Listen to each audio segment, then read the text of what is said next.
बलोच एक बहादुर, निडर, गैरतमंद ऐं मुहिब्बे वतन क़ौम। सदियुनि खां जबलनि, रेगिस्ताननि ऐं सख़्तु रस्तनि ते हलंदड़ हीअ क़ौम हमेशह पंहिंजी ख़ुदमुख़्तियारी, जाखोड़ ऐं क़ुर्बानीअ लाइ ॼाती वञे थी। बलोच क़ौम पाकिस्तान खे न सिर्फ़ु वफ़ादारी ॾिनी पर उन सां गॾोगॾु केतिरा ई हीरो बि ॾिना, जिन दुश्मननि जे अखियुनि में अखियूं विझी वतन जे लाइ जान क़ुर्बान कई। बलोच क़ौम में हीरोज़ जा केतिरा ई मिसाल मौजूदु आहिनि, जीअं कैप्टन कर्नल लाल खान बलोच, जंहिं दुश्मन जे नाजाइज़ मंसूबनि खे नाकाम बणाए। जनरल अब्दुल कादिर बलोच, पाकिस्तानी फ़ौज जो फ़ख्रु, बलोचिस्तान जो सपूत, पाकिस्तान क्रिकेट टीम जो हिस्सो, बलोच नौजवाननि जे लाइ हिकु रोल मॉडल डॉक्टर मालिक बलोच। सियासत ऐं समाजी ख़िदमतुनि में नुमाया मक़ाम अहिड़ा नाला आहिनि जेके तारीख़ जे वर्कनि ते सोननि अखरनि में लिखियल आहिनि। उन जहिड़ा हज़ारे गुमनाम सिपाही, मज़दूर, उस्ताद, शागिर्द हर रोज़ पाकिस्तान जे लाइ पंहिंजूं ख़िदमतूं पेश करे रहिया आहिनि। हिकु ॿियो नालो बलोच क़ौम जे सीने ते मेडल जुर्रत बणिजी उभरियो ऐं पंहिंजे रत सां बलोच क़ौम जी बहादुरीअ जी कहाणी लिखियईं। सिपाही मोहम्मद कुमारी हिकु बहादुर ऐं मुहिब्बे वतन बलोच, जंहिं 10 मई 2025 जी राति गवादर जी घिटियुनि में ॿिनि दहशतगर्दनि सां विढ़ंदे पंहिंजी जान क़ुर्बान कई।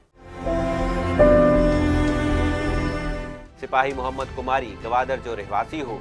कुछ साल अॻु गवादर पुलिस में शामिल थियो हो ऐं हू पुलिस स्टेशन गवादर जो हिस्सो हुयो।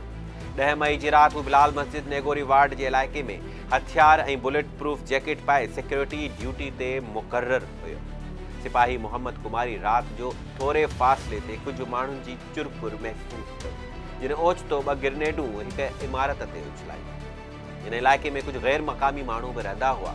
ग्रेनेड उछलायो वियो त धमाको थियो ऐं 2 शकी शहरी जेके दहशतगर्द हुया पंहिंजे मक़सद खे पूरो करण खां पोइ भॼी विया। ॿिन्ही दहशतगर्दनि खे ख़बर पई त पुलिस सिपाही मोहम्मद कुमारी हुननि खे ॾिठो आहे ऐं हू उन्हनि जे पुठियां आहे।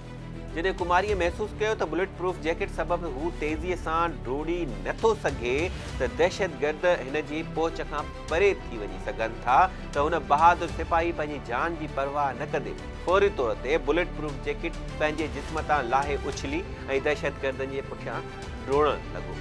जॾहिं बहादुर सिपाही कुमारी ऐं दहशतगर्दनि जे विच में फ़ासिलो घटिजी वियो त दहशतगर्दनि सिपाही कुमारी मथां फायरिंग शुरू कई। बहादुर सिपाही दहशतगर्दनि ते जवाबी फायरिंग कंदे दहशतगर्दनि खे निशानो बणायो। फायरिंग जी ॾेवट में सिपाही गोलियूं लॻण सबबि सख़्तु ज़ख़्मी थी पियो, ज़मीन ते किरी पियो ऐं हुन ॾिठो त ॿियो दहशतगर्द फ़रार थियण जी कोशिश करे रहियो आहे। बहादुर सिपाहीअ नज़र फेराए दहशतगर्द खे निशानो बणायो ऐं पंहिंजी आख़िरी गोली बि दहशतगर्द जे जिस्म में दाख़िल करे छॾी ऐं पाण बेहोश थी वियो। गोलियुनि जा आवाज़ ॿुधी पुलिस पार्टी फौरी तौर ते वाक़े वारे हंधि पहुती ऐं सिपाही कुमारी ऐं दहशतगर्द खे इस्पताल मुंतक़िल कयो। ज़ख़्मी दहशतगर्द इस्पताल पहुचण ते मरी वियो ऐं मोहम्मद कुमारी, जेको हिकु बहादुर सिपाही हो, पंहिंजे वतन जे लाइ शहीद थी वियो। पंहिंजे वतन जी हिफ़ाज़त ऐं पंहिंजे फ़र्ज़ जे अंजाम ॾियण जे लाइ पंहिंजे जान जी परवाह न कंदे बुलेट प्रूफ जैकेट लाहे दहशतगर्दनि जो ताक़ुब करणु ऐं पोइ बहादुरीअ सां विढ़णु ऐं शहादत जो जाम पीअणु यकीनन बहादुरीअ जो आला मिसाल आहे। सिपाही मोहम्मद कुमारी जो बहादुर बलोच हुयो जंहिं ते हर सिपाही फ़ख्रु करे। ही हुयो गवादर जो बहादुर हीरो। ॿियो दहशतगर्द जेको सिपाही मोहम्मद कुमारी जे हथां ज़ख़्मी थियो हुयो, जॾहिं खून में ॿुॾल पंहिंजे घर पहुतो त उनजे वारसनि खेसि इस्पताल पहुचायो, जिते उनजो इलाज शुरू कयो। हुनजी हालत में इंतिहाई ख़राब हुई। घणो रतु वहण सबबि हुनखे फौरी तौर ते वेंटिलेटर ते मुंतक़िल कयो। इस्पताल इंतज़ामिया पुलिस खे इत्तला ॾिनो।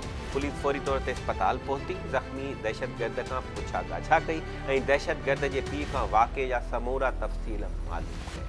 हुनजे पीउ खे हुन वाक़े जी ख़बर पइजी वई ऐं हुन पंहिंजे पुट जे दहशतगर्दीअ में मुलविस हुजण जो एतिराफ़ करियो। पुलिस हुनजी निशानदही ते हुनजे घर मां कुझु धमाकेदार मवाद, हथियार ऐं बारूद हथु करे वरिता।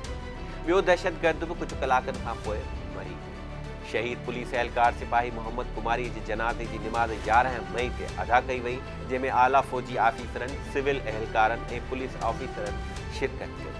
GOC ॾुखायल ख़ानदान सां ताज़ियत कई ऐं शहीद सिपाही कुमारी जी बहादुरी ऐं क़ुर्बानीअ खे ख़िराज अक़ीदत पेश कई।